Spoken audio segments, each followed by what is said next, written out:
বাহ, কলা তো ভালো বড়ই হয়েছে। সামনের সপ্তাহে মনে হয় সাইতেনে নিয়ে বেচা যাবে না। আরে চাচা এখানে আপনি, আমি আপনার বাড়ি যাচ্ছিলাম। ভালো আছি। বলছি আপনার ওই কি হয়েছে বাপু? মাইজামাইটার সাথে আমার বিয়ের কথা হবেন না? মায়ে যখন বড় হয়েছে বিয়ে তো দিতেই হবে। তা কি করো তুমি? কাকা আমার ওই পিএজের গাড়ি ড্রাইভার আমি কাকা, আমার বড় ওই যে কভার গাড়ি আছে, আমি ওই পিএস টেস্ট আনি আর কি। মানে পেঁয়াজের কাজ করো এখন। হ্যাঁ চাচা আমি আপনার মায়ের বিয়ে করতে চাই। কাকা, তোমরা দুইজন বিয়ে করবা, তাহলে তুমি কি করো?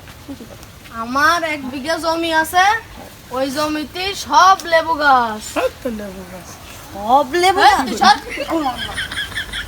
কাকা মায়েরা আমার থেকে দিয়েন না। এই সর সর সর। তোরে যেন এই জমির আশপাশে না দেখি, আমার বাড়ির আশপাশে যাবে। কাকা আমার কাছে খুব ভালো দেখতে হবে কাকা। তোর কাছে ভালো থাকবে। সর, পেঁয়াজের চেয়ে লেবুর দাম মেলা বেশি। তুই সর, আরো তো কাট। সর, তুই সর। তুই বাড়ি যা, তুই বাড়ি যা। একটু শুনে যা। কাকা একটু ভেবে দেখতে হইতো কাকা। তোরে কইতেই তুই যা হেনতি, তুই যা কিন্তু মারবানে কিন্তু আমি এসে এবার। চাচা আপনি ভালো কাজ করেছেন, পেঁয়াজের দাম এখন কম, লেবুর দাম বেশি। এখন আমার ঠুকা ঠুকাই এই বাবু তুমি ঠিক কইছো, লেবুর দাম এখন সোনার চেয়েও বেশি। চাচা মায়েরা আমার কাছে ভালো দেখতে চাচা, আমারে দিতে হবে। তুমি আমার জামাই। চলো।